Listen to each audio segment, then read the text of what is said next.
Welcome back to Metropole Television. This is Business AM. My name is Simbalaji Charles here. Get involved in a conversation this morning, 2146 at Metropole TVKE across all your social media platforms. I am at Charles at Kiage. Let's talk about what the coronavirus pandemic has done to different sectors, because we have seen this move online. Sectors and industries that were basically online have seen themselves reap bigger than what has been traditionally sectors and industries that have been offline in that sense. There's this also bigger push for different industries also, even in different sectors as well, to have this complete shift online, because what the coronavirus pandemic has really taught us is that if you can't talk to your customers online, then essentially you are not with them. This morning, let's look at that in relation to sport. I mean, what we've seen, the effect of coronavirus pandemic on the sport, the global scene really, is that, well, we have been forced to take a step back. But is it true though? Can we approach sport online? And what opportunities are on esports? And what is esport essentially? This morning, to help us understand that further, we're joined by Devi Kamanzi, is the Community Relations Manager, Espro Gaming. Devi, good morning, man. Good morning. Thanks for having me. Happy to have you around. Let's talk about this esport. But just before that, let's know who Espro Gaming is, Devi.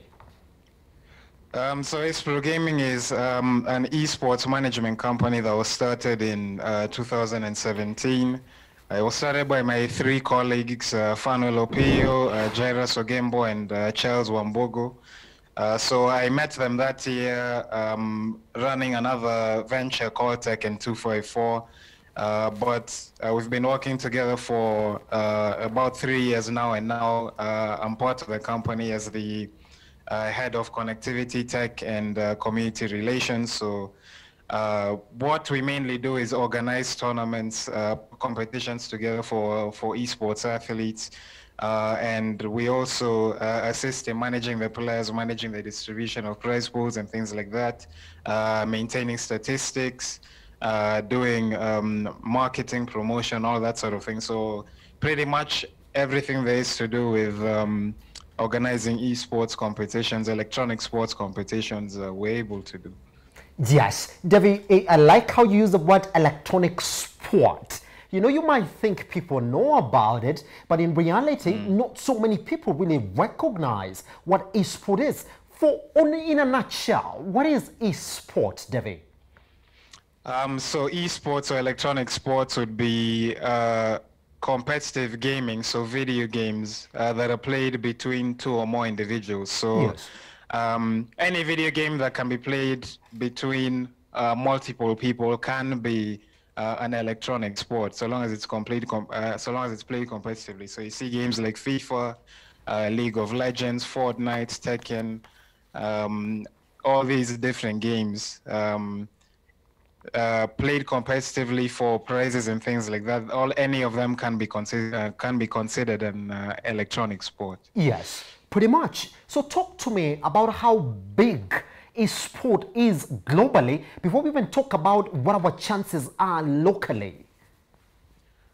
So the gaming industry as a whole globally is bigger than the movie and music industries combined.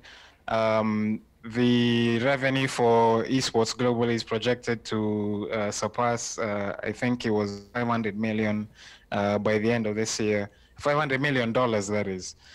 So esports is very, very popular globally. You see people in stadiums, people filling stadiums of 50, 60,000 to go and watch people play League of Legends, say in China, or people filling stadiums to go and watch people play Call of Duty in America. So in developed countries, primarily esports is a very big deal, though it's still lagging behind traditional sports because it's still a new venture. But as I said, because it's bigger than the movie and music industries combined, it's picking up very fast. And with things like the coronavirus pandemic, Yes. a lot of attention has shifted to esports and gaming in general. So, revenue project only increasing in many parts of the world. Yes. Interesting how, Devi, you say that it's bigger than even the movie business. I mean, when did we start seeing this shift? Which games have sort of popped up to this as to this level? So at the moment, you see tournaments like the International, which is a tournament for a game called Dota. Yes. Handing out the biggest prize pool in esports. That's in excess of $30 million.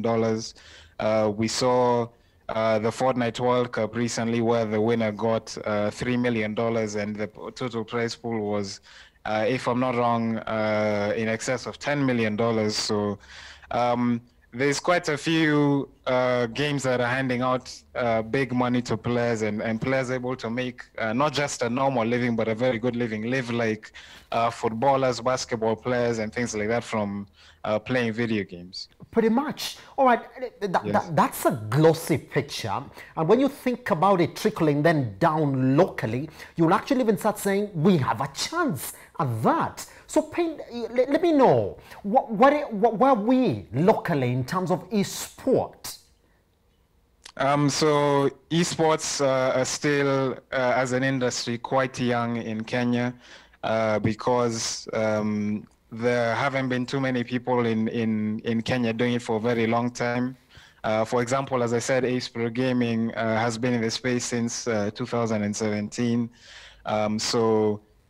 Because also not too many people know about esports in this country as well. Yes. It's, a lot of activity has been very much in the grassroots, sort of people paying out of their own pockets to organize tournaments and hand out prize pools and sort of grow those numbers before it gets to a level where there can be interest from corporate stakeholders and things like that. So in Kenya, esports are very much in their infancy, but it's gotten to a stage where more and more people are starting to pay attention. And again, with situations like this pandemic, where people are more forced to stay at home, there's more demand for video games, and by attention is being given to it. So it's getting to a stage where there's more and more attention, and with the few years of experience of the few players in this space have had, it's becoming more and more professionalized in a sense as well. Yes. Devi, make me understand therefore, there's something very important that you're mentioning there, that in the country, not so many people do know about esport. So is organizing tournaments going to be, I would like to say, this bridging factor to this many people knowing about esport? Or what else should happen? Because the picture you're painting globally is that this is a big thing. And you like to think that emerging economies like Kenya could also take up this. What do you find with actually a lot of people in the older generation is that people really only start to take notice when there's money coming in. I see. Again, with situations like the pandemic, because there's been more demand for online gaming, more and more people are finding out about electronic sports, and it's gotten to a point where we've even managed to get into a partnership with the Kenya University Sports Association, where you find even a lot of people there we have to explain to them the basics of what esports are. So I think it's just a matter of continuing to do what we do and continuing to raise awareness through organizing tournaments, through holding competitions. Yes. A lot of these people they know they have sons and daughters who play video games as a pastime, but people don't realize that people do this for a living as well. So as I said, it's getting to a stage where more and more attention is being given to by circumstance because of the pandemic. So it's just a matter of continuing to show them that there's a lot of benefits, not just monetarily, but people keeping young people from other distractions like crime and other things, and find you never know, like your son could have a talent playing FIFA or any other video game. So it's just a matter of continuing to do what we do and show a professional side to this whole thing. and bring more people on board, basically. Devi, let me tell you what I know, especially when it comes to gaming in the country. I will see a lot of cyber cafes that have really therefore transitioned into, I would say, gaming houses. And the people who really much go game there, they go game just for fun, past that time. At this where the opportunities lie. And talk to me, when you're saying that we have to organize tournaments, does it also mean that you have to look for proper partnerships that are going to give you this money for you to thus formalizing this tournament?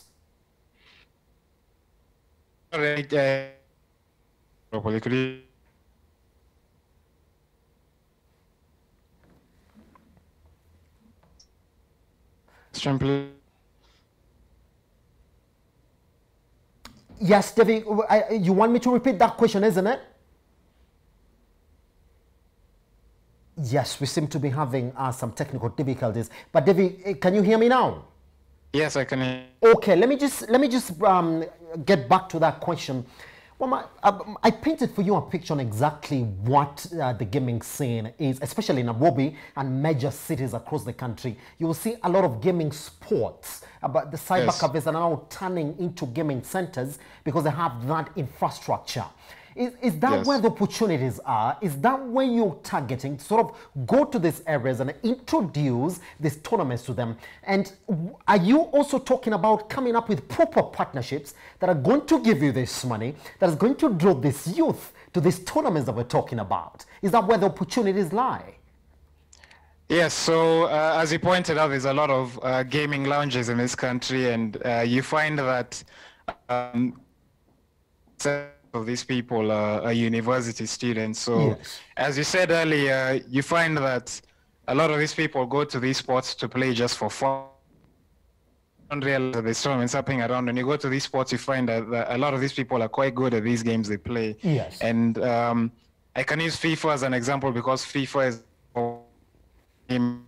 So again, what we're trying to do as a company and what quite a few other players in the space are trying to do as well is go to these spaces and market themselves there to get people to know that there's tournaments happening and to sort of formalize what they're doing and professionalize what they're doing in a sense so that instead of using these gaming lounges just to go and play for fun, they know that there's a tournament coming up and they can go use these gaming lounges for practice, a sort of practice areas to hone their skills. So when a tournament comes up, they're well prepared to take part in them.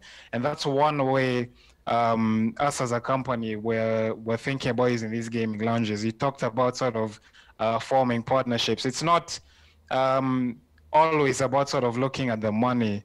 It's sort of giving players resources to sort of thrive in this area. You find that a lot of gamers in this country, they go to these gaming lounges because maybe they don't have the money to afford to buy a console of their own to play from home. So it's it's a thing where we're thinking about forming partnerships with these gaming lounges again through our partnership with the Kenya University Sports Association, through universities, to use these spaces as practice areas where you find gamers can go and practice, as I said earlier, and spend time to hone their skills so that they can prepare themselves for these tournaments. So it's more, some partnerships you do think about the money, but it's more so at this level, at this stage where we're at in Kenya, at giving players opportunity, giving them resources to be able to get started in this space.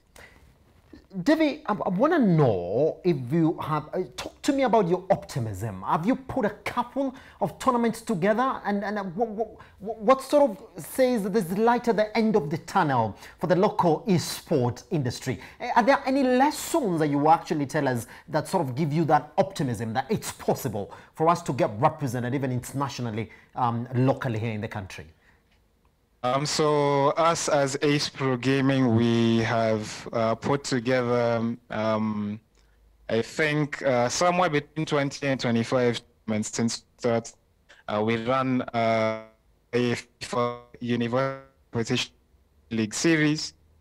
we started that what we call a season 0 was 2018 or early 2019. I can't remember. I think it was early 2019.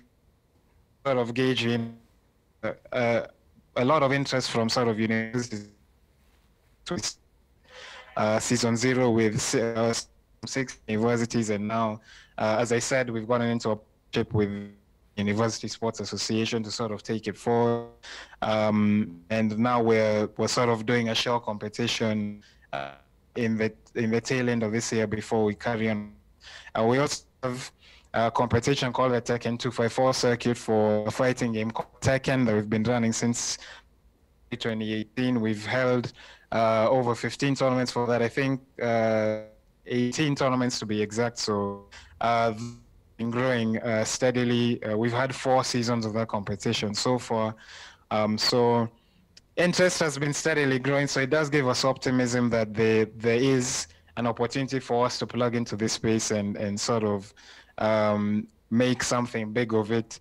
And it also helps that there's a lot of leniency in terms of like government regulation because I guess not too many people quite understand the industry that well yet. But in that same vein, a primary challenge that a lot of esports companies face in this country is that word gaming. Yes. In Kenyan law, a lot of people assume that's to refer to gambling. So a lot of people run into issues sort of registering their companies and even putting together tournaments because people from the authorities will see that word gaming and you know, sort of check if they have any betting licenses and things like that. So there has to be more groundwork in terms of legislation to sort of assist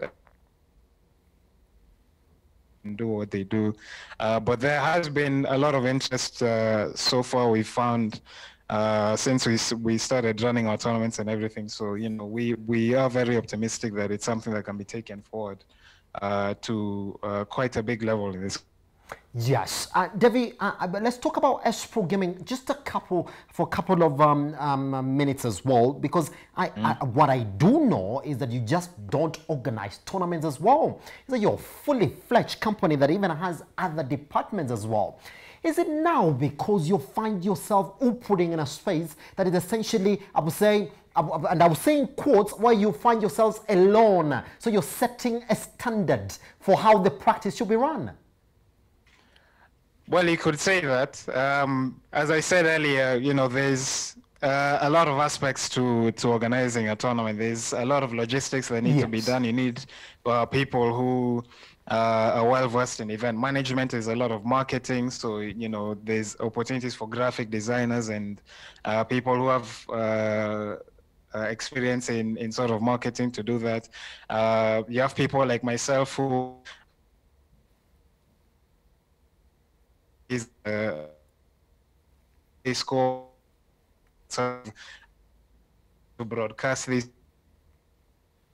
A lot of different aspects that's on me that many people can plug into.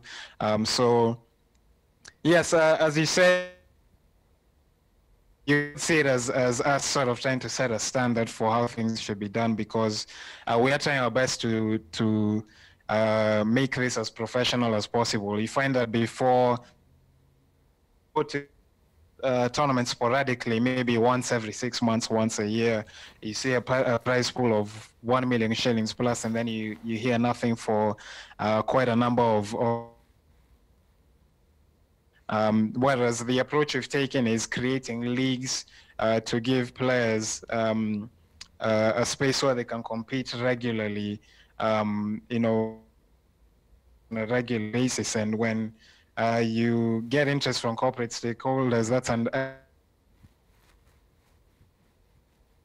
the approach we've taken. And as I said, we've had an increasing level of interest from esports players and even corporate stakeholders through the years that we've been doing this. So yeah, we